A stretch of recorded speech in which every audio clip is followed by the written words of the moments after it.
Cinta Sang Pewaris. Jika sahabat menyukai cerita ini jangan lupa like, komen dan share. Terima kasih. Bab tahun 1869 sampai tahun 1873. Bab 1870 sesuatu yang besar akan terjadi setelah Guan Wen mendengar kalimat ini, ekspresi wajahnya sedikit marah. Dan Fendi Zanders juga sedikit khawatir dengan IQ Zhou Xiangming, tidak apa-apa jika Anda mengatakan Anda memprovokasi Fang Zihua, lagi pula Fang Zihua hanyalah orang biasa. Tapi apa yang kamu lakukan untuk memprovokasi Guan Wen ketika kamu tidak melakukan apa-apa?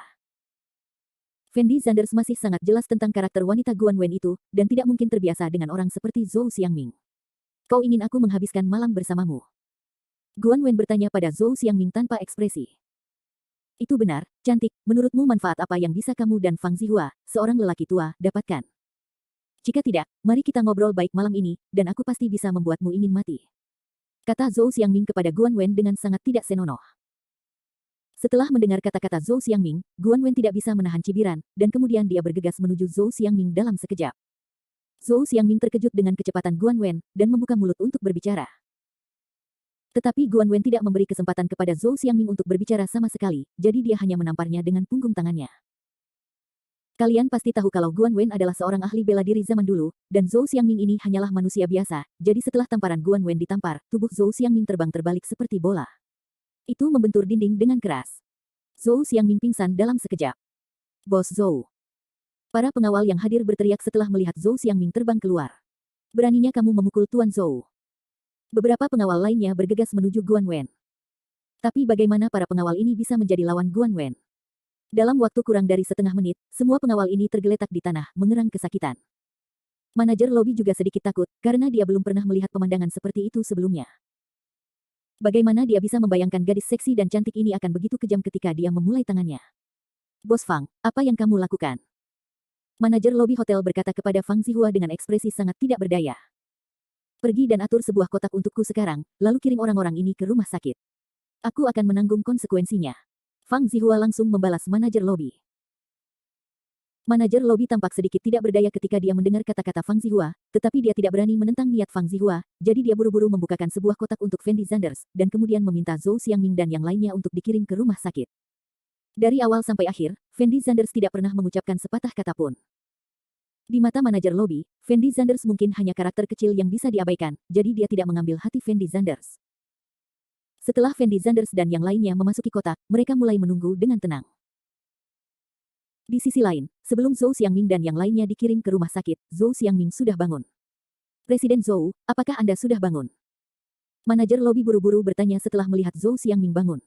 Di mana gadis yang baru saja memukulku? Zhou Xiangming berteriak penuh semangat dengan mata terbuka lebar. Mereka pergi. Manajer lobi sepertinya tidak mau menjadikan ini masalah besar, jadi dia berbohong. Dan Zhou Xiangming tampak sedikit marah ketika dia melihat ekspresi manajer itu sedikit salah, lalu dia langsung mengulurkan tangan dan meraih kerah manajer itu, lalu menatap matanya dan berkata, apakah orang-orang itu benar-benar pergi? Tidak, mereka ada di kamar 107 sekarang. Manajer lobi buru-buru mengubah kata-katanya. Di dalam kotak, kan? Saya akan mencari mereka untuk menyelesaikan masalah sekarang. Kapan saya menderita kekalahan seperti itu? Zhou Xiangming berteriak, lalu berjalan menuju kotak tempat Fendi Zanders dan yang lainnya berada. Tetapi pada saat ini, seorang pengawal mengulurkan tangan untuk menghentikan Zhou Xiangming, dan kemudian berkata dengan gugup, Tuan Zhou, wanita itu tidak mudah. Jika kita pergi sekarang, kita mungkin akan dipukuli. Zhou Xiangming menoleh dan menatap pengawal itu, lalu mengertakkan gigi dan berkata, kamu adalah sekelompok sampah, aku memberimu begitu banyak uang setiap hari hanya untuk membiarkanmu melihatku dipukuli. Alasan utamanya adalah wanita itu sangat kuat. Kata pengawal itu tak berdaya. Zhou Xiangming ragu-ragu sejenak, lalu berkata dengan suara rendah, saya tidak percaya bahwa saya akan mendapatkan senjatanya sekarang. Tidak peduli seberapa kuat dia, apakah dia masih bisa lebih kuat dari senjatanya? Manajer itu tercengang ketika mendengar kata-kata Zhou Xiangming.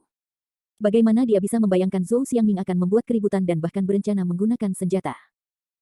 Tentu saja, para pengawal itu tidak bisa menghentikan Zhou Xiangming, jadi mereka hanya bisa pergi bersama Zhou Xiangming. Setelah ragu-ragu selama 2 detik, manajer lobi langsung berlari ke kotak tempat Fendi Zanders dan yang lainnya berada. Presiden Fang, ada yang tidak beres. Manajer itu berteriak pada Fang Zihua dengan nada sangat bersemangat. Apa yang salah? Fang Zihua bertanya kepada manajer dengan lembut sambil minum teh bersama Fendi Zanders. Baru saja saya mendengar bahwa Tuan Zhou sepertinya berencana untuk mengambil senjata. Jika tidak, Anda harus pergi dulu. Saya sangat khawatir Tuan Zhou akan mendatangi Anda dengan membawa senjata nanti. Kata manajer lobi kepada Fang Zihua dengan nada sangat bersemangat. Ambil pistol. Setelah Fendi Zanders mendengar kalimat ini, dia tidak bisa menahan diri untuk tidak mencibir, dan kemudian berkata dengan ringan, saya tidak menyangka Zhou Xiangming ini begitu sombong, dia berani menembak di siang hari bolong. Ya, Zhou ini Xiangming benar-benar berani mengandalkan hubungan Li Yuankang. Fang Zihua juga mengikutinya. Tuan Fang, apakah menurut Anda berencana untuk pergi atau tinggal di sini? Manajer lobi memandang Fang Zihua setelah ragu-ragu sejenak dan bertanya. Tapi Fang Zihua tidak menjawab pertanyaan ini, tapi menatap Fendi Zanders, jelas menanyakan apa maksud Fendi Zanders. Karena Zhou Xiangming ingin mendatangi kita dengan membawa senjata, mari kita tunggu saja di sini. Kata Fendi Zanders dengan nada yang sangat tenang. Manajer lobi memandang Fendi Zanders dengan ekspresi tak berdaya. Dia tidak tahu siapa pemuda ini, dan mengapa dia tidak takut sama sekali ketika dia tahu bahwa pihak lain akan datang membawa senjata. Di sisi lain, di aula tempat perjamuan diadakan. Saat ini, beberapa tamu telah tiba, tetapi status tamu-tamu ini tidak terlalu tinggi, tidak mungkin orang-orang besar datang secepat ini. Tuan Wang, Anda benar-benar datang ke jamuan makan. Ya, bagaimana mungkin aku tidak datang ke jamuan makan Emgrand Group? Aku tidak menyangka skala jamuan makan ini akan cukup besar, begitu banyak teman lama yang datang ke sini. Aku pernah mendengar bahwa Emgrand Group punya peristiwa besar akan terjadi kali ini, yang kemungkinan besar akan mempengaruhi perkembangan masa depan semua orang. Saat ini, beberapa orang parubaya sedang berbicara dengan pelan sambil minum anggur merah. Akhir bab ini. Bab 1871. Bab 1871 langit akan berubah. Saudara Chen, apakah Anda menerima berita di sana? Saat ini, seorang pria parubaya mengerutkan kening dan bertanya. Tidak, kamu benar-benar tidak tahu atau tidak tahu? Pria parubaya bernama Tuan Chen bertanya dengan nada sangat bingung. Tentu saja kami benar-benar tidak tahu. Jika kami tahu, mengapa kami bertanya kepada Anda? Benar, Saudara Chen, kamu biasanya mendapat kabar terbaik dari sana, dan kamu masih dari kota Jiangcheng, jadi kamu pasti sudah menerima kabar, kan? Semua orang mengikutinya. Tuan Chen melihat ke arah kerumunan dan ragu-ragu selama 2 detik, lalu berkata dengan suara rendah, izinkan saya memberitahu Anda, grup Emgrand baru-baru ini menyelesaikan pergantian darah besar-besaran, dan ketua grup Emgrand, Fendi Zanders, sepertinya sudah mati. Keluarga Li, Fang Zihua bukan lagi manajer umum grup Emgrand. Apa? Tuan Chen, jangan berani mengucapkan kata-kata ini dengan santai. Ya, bagaimana Tuan Zanders bisa mati? Setelah mendengar kata-kata Tuan Chen, semua orang menunjukkan ekspresi terkejut, seolah-olah mereka tidak begitu percaya dengan apa yang dikatakan Tuan Chen. Bagaimana aku bisa bicara omong kosong? Ekspresi wajah Tuan Chen tampak sedikit tidak berdaya, dan kemudian dia melanjutkan, apa yang saya katakan adalah kebenaran, Anda bukan dari kota Jiangcheng, Anda tidak tahu, dan saya juga mendengar bahwa keluarga Li sekarang memiliki orang-orang besar mendukung mereka, jadi Li kekuatan keluarga sangat menakutkan, menurutku perjamuan hari ini seharusnya membicarakan tentang pergantian pemilik Emgrand Group. Jika Tuan muda pergi, apa yang akan kita lakukan? Ya, kami semua mengandalkan Tuan Zanders. Keluarga kecil yang terikat pada Fendi Zanders sangat berterima kasih kepada Fendi Zanders dan Fang Zihua karena mereka telah menerima banyak bantuan dari Fang Zihua. Di bawah manajemen Fang Zihua, Emgrand Group pada dasarnya telah mengakuisisi saham perusahaan dari banyak keluarga di 4 provinsi besar, dan juga memberikan keuntungan besar bagi keluarga-keluarga ini. Apa hubungan kematian Tuan Zanders denganmu? Tuan Chen menjawab dengan mulut terangkat, lalu melanjutkan, bukankah saya baru saja mengatakan itu? Sekarang Emgrand Group telah diambil alih oleh keluarga Li. Selama kurun waktu ini, Emgrand Group telah sangat membantu kami banyak, tapi kami juga melakukannya setiap tahun. Memberi Emgrand Group banyak uang, menurutku meskipun Emgrand Group mengganti pemiliknya, perlakuan kami tidak akan berubah. Ekspresi wajah semua orang tampak santai banyak setelah mendengar kalimat ini. Saya tidak menyangka Tuan Zanders meninggal di usia yang begitu muda. Sayang sekali. Ya, saya tidak tahu bagaimana Tuan Zanders meninggal. Semua orang sepertinya merasa sedikit menyesal, dan mendesah pelan. Bagaimana Tuan Zanders meninggal, tidakkah kalian tahu? Itu semua adalah permainan antara orang-orang besar, dan itu tidak ada hubungannya dengan orang-orang kecil seperti kita. Tuan Chen menjawab dengan acuh tak acuh, dan kemudian melanjutkan, menurut informasi yang saya miliki, keluarga besar di kota Jiangcheng kami telah memilih untuk bekerja sama dengan Tuan Li, jadi 4 provinsi besar kami akan segera berubah, kalau begitu Tuan. Chen, tahukah Anda siapa di belakang Tuan Li? Apakah ini dapat diandalkan? Saat ini, seorang pria paruh baya bertanya. Saya tidak tahu siapa di belakang Tuan Li, tapi saya dengar sepertinya dia adalah putra dari keluarga besar di Yangcheng. Keluarga ini sangat berpengaruh di Yangcheng. Presiden Chen berkata perlahan. Itu keluarga Zhao di Yangcheng. Pada saat ini, seorang lelaki tua menghampiri mereka dan berkata tanpa ekspresi. Keluarga Zhao. Semua orang tercengang setelah mendengar kalimat ini. Benar, itu keluarga Zhao. Orang tua itu mengangguk sedikit, lalu melanjutkan, kali ini, keluarga Zhao harus berada di belakang Tuan Li, jadi Tuan Li memiliki keberanian untuk menggantikan Tuan Zanders di 4 provinsi besar kami. Dengan pengaruh Tuan Li sendiri, diperkirakan keluarga besar di 4 provinsi besar itu tidak akan setuju sama sekali, lagi pula, Tuan Zanders tidak dapat digantikan oleh siapapun. Saya tidak menyangka itu adalah keluarga Zhao. Keluarga Zhao adalah salah satu dari 4 keluarga besar di Yangcheng. Dengan dukungan yang begitu kuat, tidak heran orang-orang dari 4 provinsi besar kita tidak berani bersuara. Semua orang mengangguk dan berkata. Meski hal sebesar itu terjadi, nyatanya orang-orang ini tidak merasa gelisah di dalam hatinya. Bagaimanapun, hal semacam ini tidak berdampak besar pada mereka. Soal siapa sebenarnya orang pertama di 4 provinsi besar sebenarnya tidak terlalu penting bagi para bos keluarga kecil dan perusahaan kecil. Bagaimanapun, siapapun yang dapat memberikan manfaat bagi mereka akan berdiri di pihak mereka. Yang benar-benar terpengaruh oleh hal ini adalah kepentingan keluarga besar tersebut. Meski Li Yuankang mendapat dukungan dari keluarga Zhao, pengaruh Fendi Zanders di 4 provinsi besar bukanlah sesuatu yang bisa dia hilangkan dengan mudah. Sederhananya, beberapa anggota keluarga mematuhi Fendi Zanders dari lubuk hati mereka yang paling dalam, dan mereka mengikuti Fendi Zanders dengan sukarela.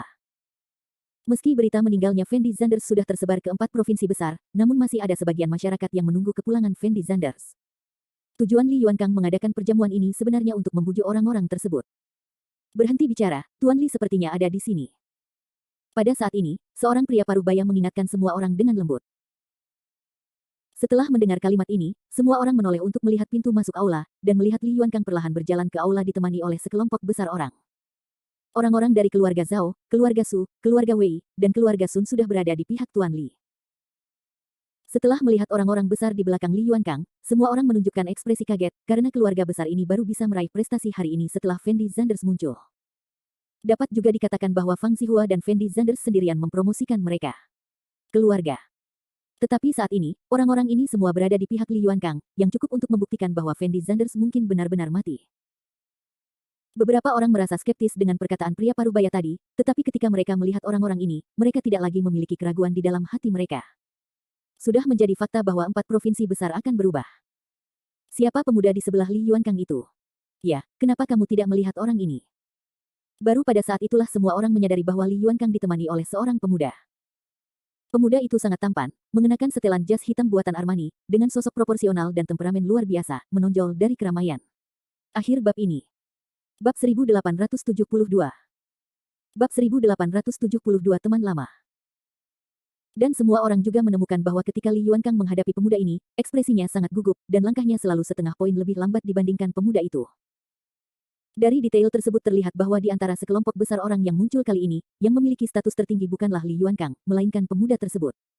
Mungkinkah pemuda ini berasal dari keluarga Zhao di Yangcheng? Seharusnya. Semua orang berdiskusi dengan suara pelan. Tak jauh dari situ, seorang wanita cantik dengan gaun panjang mewah juga sedang menatap posisi Li Yuankang dan lainnya. Penampilan wanita tersebut sangat cantik, dan sosoknya juga sangat seksi. Puncak ganda di dadanya yang menjulang tinggi, kakinya yang ramping dan indah menjulang, serta sepasang sepatu hak tinggi 10 cm membuatnya terlihat sangat menawan. Dan wanita ini tidak lain adalah Hua Xiaowu. Hua Xiaowu awalnya adalah penanggung jawab bank di Jiangcheng, tetapi kemudian memilih untuk bekerja sama dengan Fendi Zanders. Sekarang Hua Xiaowu telah benar-benar terpisah dari pedagang perak, dan dengan bantuan Fang Zihua, dia terus memperkuat kekuatan keluarganya. Keluarga Hua saat ini pasti dapat dianggap sebagai beberapa keluarga besar teratas di kota Jiangcheng.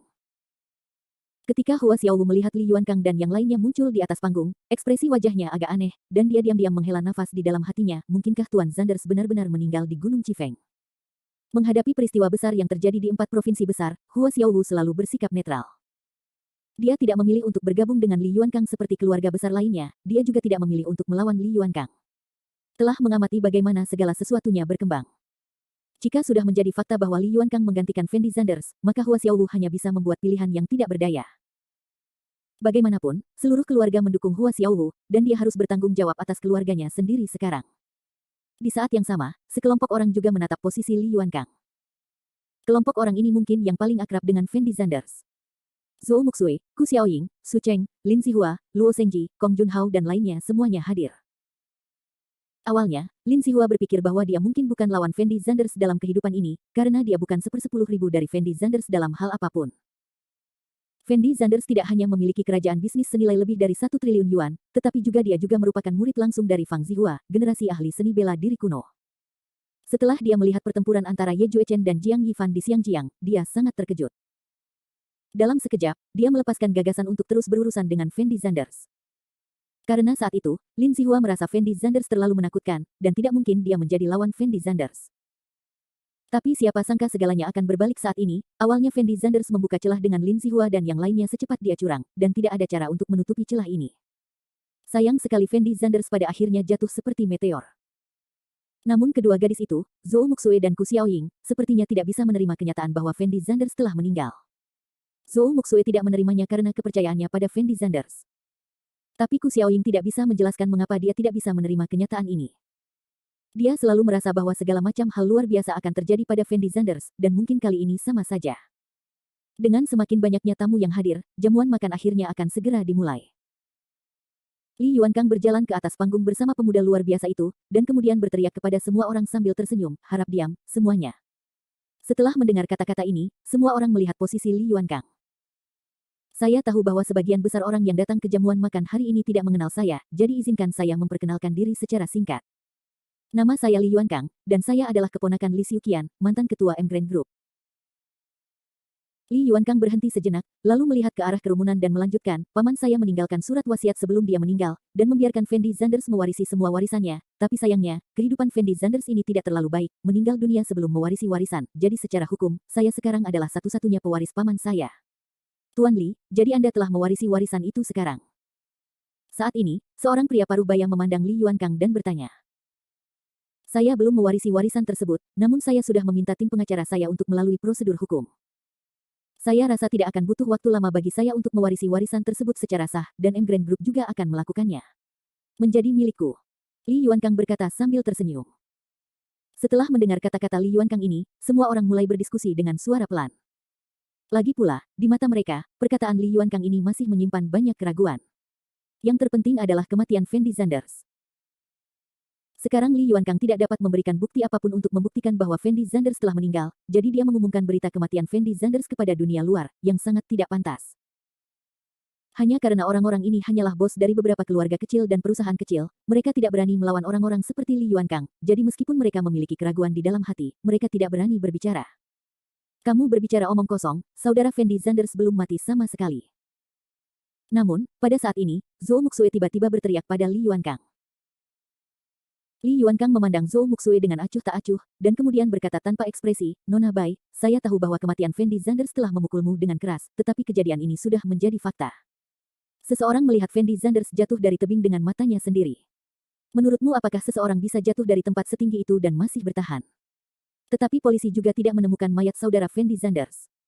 Zhou Muxue menjawab langsung. Tempat meninggalnya Fendi Zanders adalah Gunung Chifeng. Anda harus tahu betapa buruknya lingkungan di dalam Gunung Chifeng, jadi polisi tidak perlu mencari jenazah Fendi Zanders sama sekali. Sebulan, polisi akan memutuskan bahwa Fendi Zanders sudah mati. Li Yuankang menekan amarah di hatinya. Zhou Muxue membuka mulutnya seolah ingin berbicara, tetapi Ku Xiaoying mengulurkan tangannya dan menarik Zhou Muxue, lalu berkata dengan suara rendah, Muxue, apa gunanya membicarakannya sekarang? Lebih baik berhenti bicara. Zhou Muxue gemetar karena marah, ragu-ragu selama 2 detik dan tidak melanjutkan berbicara dengan Li Yuankang. Dan Li Yuankang tampak sedikit sombong setelah melihat keheningan Zhou Muxue, lalu melihat ke arah kerumunan dan melanjutkan, izinkan saya memperkenalkan Anda kepada Tuan Zhao di sebelah saya. Setelah mendengar kata-kata Li Yuankang, semua orang menatap ke arah pemuda itu. Pria di samping Li Yuankang. Ini Tuan Zhao Xiangguang Zhao dari keluarga Zhao di Yangcheng. Li Yuankang berkata kepada semua orang sambil tersenyum. Akhir bab ini. Bab 1873. Bab 1873 Putra Tertua Keluarga Zhao.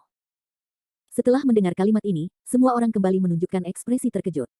Orang ini sebenarnya adalah putra tertua dari keluarga Zhao. Ya, saya tidak menyangka putra keluarga Zhao di Yangcheng datang ke sini. Saya mendengar bahwa Zhao Xiangguang tidak belajar di luar negeri. Mengapa dia kembali tiba-tiba? Keluarga Li cukup menakutkan, dan sekarang ada keluarga Zhao di sini. Sepertinya sesuatu yang besar akan terjadi di provinsi Dongjiang kita kali ini. Saya tidak tahu apa yang dilakukan Tuan Zhao di sini ini waktu. Semua orang yang hadir mulai berdiskusi dengan suara pelan, melihat ekspresi Zhao Xiangguang yang sangat bingung. Meskipun sebagian besar dari orang-orang ini berasal dari 4 provinsi besar saat ini, mereka kurang lebih telah mendengar tentang keluarga Zhao.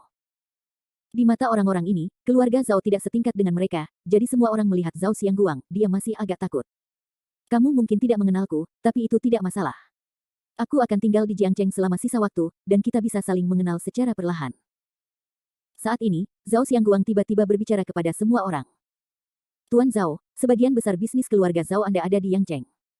Saya ingin tahu apa yang Anda lakukan di Jiangcheng kali ini. Saat ini, seseorang bertanya. Itu pertanyaan yang bagus. Setelah mendengar kalimat ini, Zhao Xiangguang tersenyum ringan, lalu berkata dengan lembut, menurut pemahaman saya, 80% dari Anda di sini terikat pada grup Emgren, dan grup Emgren telah memberi Anda berbagai macam. Dengan sedikit bantuan, tentu saja Anda punya juga memberikan banyak dana kepada Emgren Group, kedua pihak harus bekerja sama, tetapi sekarang Tuan Li telah mengambil alih Emgren Group, dan keluarga Zhao kami berencana untuk bekerja sama dengan Tuan Li. Bagaimana cara bekerja sama? Semua orang buru-buru bertanya. Keluarga Zhao kami dan grup Emgren berencana untuk menggabungkan semua perusahaan dan perusahaan semua orang di sini, dan kemudian membentuk aliansi besar. Ini akan membuat manajemen kami lebih nyaman, dan setelah semua perusahaan kami bersatu, maka pengaruh aliansi kami di Tiongkok juga berkembang, dan bahkan di arena internasional, mereka memiliki hak tertentu untuk berbicara. Zhao Xiangguang berkata kepada semua orang sambil tersenyum. Untuk sesaat, semua orang yang hadir tertegun di tempat, dan ekspresi wajah mereka terkejut selain kaget. Karena mereka tidak menyangka nafsu makan keluarga Zhao dan Li Yuankang begitu besar. Anda harus tahu bahwa ketika Fendi Zanders ada di sini, orang-orang ini bekerja sama dengan Fendi Zanders sedemikian rupa sehingga Emgren Group menguasai 50% saham perusahaan mereka, namun Fendi Zanders tidak akan mengganggu manajemen perusahaan mereka sama sekali. Sederhananya, orang-orang ini hanya menyumbangkan 50% keuntungannya kepada Emgren Group setiap tahunnya. Perusahaan tetap milik mereka sendiri, dan merekalah yang menentukan keputusan akhir dalam segala hal. Tentu saja. Hal ini juga menyebabkan banyak perusahaan melipat gandakan keuntungan tahunannya beberapa kali lipat dibandingkan sebelumnya dengan bantuan Emgren Group, sehingga meskipun mereka mengambil setengah dari keuntungan tersebut, mereka sangat senang. Tapi apa yang dikatakan Zhao Xiangguang bukanlah maksudnya. Zhao Xiangguang jelas berencana untuk mencaplok perusahaan mereka tanpa membayar sepeser pun. Dalam hal ini, kendali sebenarnya ada di tangan Zhao Xiangguang dan Li Yuankang. Orang-orang akan memberi Anda uang sebanyak yang mereka inginkan saat itu, dan bahkan manajemen perusahaan tidak akan mengizinkan Anda berpartisipasi. Meskipun kedua cara kerja sama tersebut terdengar serupa, arti sebenarnya sangatlah berbeda. Saya tidak menyangka nafsu makan keluarga Zhao begitu besar. Hua Xiaowu tidak bisa menahan nafas pelan. Tuan Zhao, Anda berencana menggabungkan semua perusahaan kami untuk membentuk perusahaan besar baru. Saat ini, seorang lelaki tua berkata dengan wajah kosong. Benar, itu maksudku.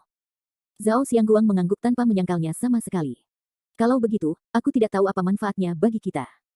Ya, jika mereka semua bergabung, apakah kita masih dapat mengambil keputusan akhir tentang perusahaan? Bagaimana pembagian saham perusahaan? Semua orang buru-buru bertanya pada Zhao Xiangguang. Saya tahu semua orang sangat prihatin dengan masalah ini. Saya sudah memikirkannya. Jika perusahaan Anda digabung, semua sahamnya akan menjadi milik saya dan Tuan Li. Tentu saja, Anda dapat terus menjalankan perusahaan Anda sendiri, tetapi saya akan membagikan keuntungannya sesuai dengan hasil yang Anda selesaikan setiap tahun. Zhao Xiangguang berkata sambil tersenyum. Ini. Setelah mendengar kata-kata Zhao Xiangguang, semua orang menjadi lebih tercengang. Karena tidak ada yang mengira Zhao Xiangguang punya rencana seperti itu. Jika mereka benar-benar menyetujui permintaan Zhao Xiangguang, bukankah itu sama dengan memberikan perusahaan kepada Zhao Xiangguang secara cuma-cuma, dan mereka akan berubah dari bos menjadi bekerja untuk Zhao Xiangguang? Hampir tidak ada seorang pun yang bersedia menyetujui permintaan tidak masuk akal Zhao Xiangguang. Mereka baru sekarang menyadari betapa pentingnya Fendi Zanders bagi mereka. Jika Fendi Zanders tidak ada di sini, mereka hanya bisa dibantai sekarang. Zhao Xiangguang berani mengucapkan kata-kata ini dengan begitu arogan saat ini, yang berarti dia sudah merencanakan apa yang harus dilakukan selanjutnya. Saat ini, jika Anda setuju untuk dianeksasi, Anda mungkin masih memiliki sedikit peluang untuk bertahan hidup, tetapi jika Anda tidak setuju, Anda mungkin akan dikalahkan oleh Emgren Group dalam waktu kurang dari setengah bulan. Lagi pula, orang-orang ini sekarang terlalu bergantung pada Emgren Group, dan mereka tidak dapat bertahan hidup tanpa bantuan Emgren Group. Inilah mengapa Zhao Xiangguang sangat percaya diri saat ini. Saya ingin tahu apakah semua orang mengerti apa yang baru saja saya katakan. Zhao Xiangguang bertanya lagi pada orang banyak. Tentu saja saya mengerti. Anda hanya ingin mencaplok perusahaan kami tanpa membayar sepeser pun. Rencana Anda sangat bagus. Seorang pria parubaya tidak bisa menahan diri untuk tidak berteriak dengan suara rendah. Haha. Setelah mendengar kalimat ini, Zhao Xiangguang tidak hanya tidak marah, tetapi juga tertawa terbahak-bahak, lalu berkata dengan ringan, jika Anda memahaminya seperti ini, ada sesuatu yang salah. Saya hanya ingin menyatukan semua orang. Sebagai karena setuju atau tidak setuju dengan ideku, itu tergantung pada pilihanmu sendiri. Hal semacam ini tidak perlu dipertimbangkan sama sekali. Menurutku tidak ada orang yang akan setuju dengan idemu. Pria parubaya itu langsung berteriak. Orang tua itu menganggap usulan Tuan Zhao bagus, dan saya bersedia membentuk aliansi dengan M Grand Group. Namun saat ini, seorang lelaki tua tiba-tiba memanggil.